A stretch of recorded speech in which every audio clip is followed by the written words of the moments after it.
Deputy speaker की ruling का case supreme court ने फुल कोर्ट बेंच बनाने की तमाम दरखास्तें मुस्तरद कर दी। केस की समाअत कल सुबह 11 बजे तक मुलतवी। मुख्तसर फैसला सुनाते हुए चीफ जस्टिस का कहना था फरीकैन कल दलाइल दें। पीपल्स पार्टी और दीगर फरीकैन के वकला ने दलाइल के लिए वक्त मांगा। अदालत फरीकैन को दलाइल मुकम्मल करने के लिए एक और मौका देती है। चीफ जस्टिस ने दौरान समाअत रिमार्क्स दिए कि केस को मजीद तूल देने की जरूरत नहीं। हमने कासिम सूरी की रूलिंग पर 4 दिन में फैसला किया। 5 जजेस ने वज़ीर आज़म को घर भेजा था, तब तो आपने मिठाइयाँ बांटी, अब आप दूसरी जानिब खड़े हो गए।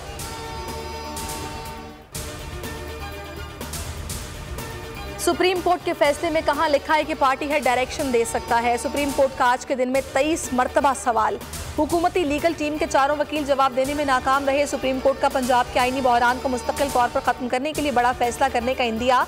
चीफ जस्टिस ने रिमार्क्स में कहा कि आज ज्यादा वोट लेने वाला बाहर और कम वोट लेने वाला वज़ीर आला है।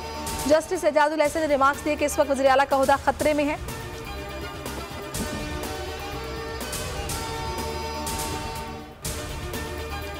प्रेस कॉन्फ्रेंसेस में अदलिया और फौज पर हमले किए गए। उम्मीद है कल केस का फैसला आ जाएगा। अदालत ने हुकूमत को आखिरी मौका दिया है। असद उमर ने कहा हमजा शहबाज पहले दिन से ही वज़ीर आला नहीं बना था। फरूक हबीब बोले फसादी मरियम ने हर इदारे के खिलाफ महाज खोला है। पूरी कौम की नजरें सुप्रीम कोर्ट पर लगी हैं।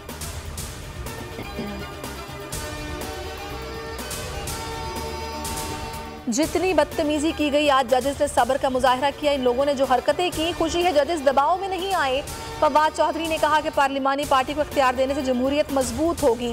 धांधली की कोशिश की जा रही है। नून लीग आज तक धांधली के बगैर इख्तियार में नहीं आई।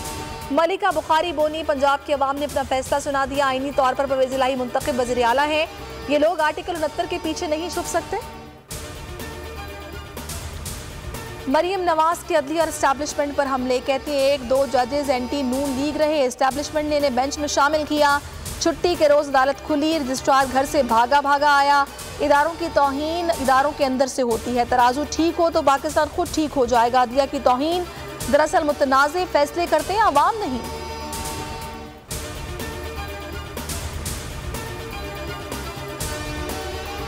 हुकूमती अरकान मुखालिफत में सारी हदें पार कर गए। साद रफीक ने ट्वीट में नाजेबा इशारा कर दिया।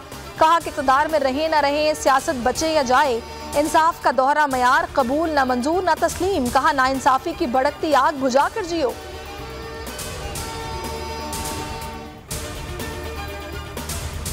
मौलाना फजलुर रहमान ने भी अदलिया को निशाने पर रख लिया। कहते हैं मौजूदा बेंच से इंसाफ की तवक्को नहीं। अदलिया अदालत से कह रहे हैं कि फुल कोर्ट बेंच बनाया जाए। कौम को इस हद तक ना पहुंचाएं कि बगावत पर उतर आए। इदारों को अपना किरदार जांचना होगा। बिलावल बोले ये नहीं हो सकता कि 3 अफराद मुल्क की तकदीर का फैसला करें। फुल बेंच का जो भी फैसला होगा हमें कबूल है। अदालती फैसलों पर तनकीद होनी चाहिए। जज साहिबान पर तनकीद काबिल मजम्मत है। फुल कोर्ट बेंच बनाना चीफ जस्टिस की स्वाबदीद है। बैरिस्टर अली जफर ने वाज़े कर दिया पूरे पंजाब का बहरान पूरे मुल्क को मुतासर करता है। गुज़श्ता समाअत पर भी अदालती सवाल का जवाब नहीं दिया गया। बार के सुदूर का इन मामलात से ताल्लुक नहीं होना चाहिए। फैसल चौधरी कहते हैं पंजाब की अक्सरियत को गैर-आईनी तरीके से तब्दील किया गया।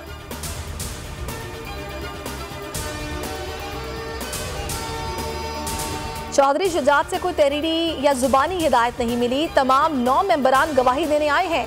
मोनी सिलाही अरकान पंजाब असम्बली के साथ सुप्रीम कोर्ट पहुंचे। कहा परवेज़ इलाही लाहौर में और वीडियो लिंक के जरिए मुयस्सर है। मेंबर असम्बली आसमा बीबी भी साथ हैं, जो चौधरी शुजात की सगी भांजी भी हैं। वो चौधरी शुजात के साथ वाले घर में रहती हैं, उन तक भी कोई इत्तला नहीं थी। और कराची में मूसलाधार बारिश के बाद मसाइल का अंबार लग गया। सड़कें तालाब बन गई, पानी घरों में दाखिल हो गया। सीवरेज का निजाम में जवाब दे गया। कई शाहराहों पर पानी के रेले बहने लगे। बारिश के बाद कराची का बड़ा हिस्सा बिजली से महरूम हो गया। महकमा मौसमियात के मुताबिक बारिश का सिलसिला 26 जुलाई तक जारी रहेगा। कोरंगी कॉजवे और क्रॉसिंग ज़ेरे-आब, शहरी रुल गए।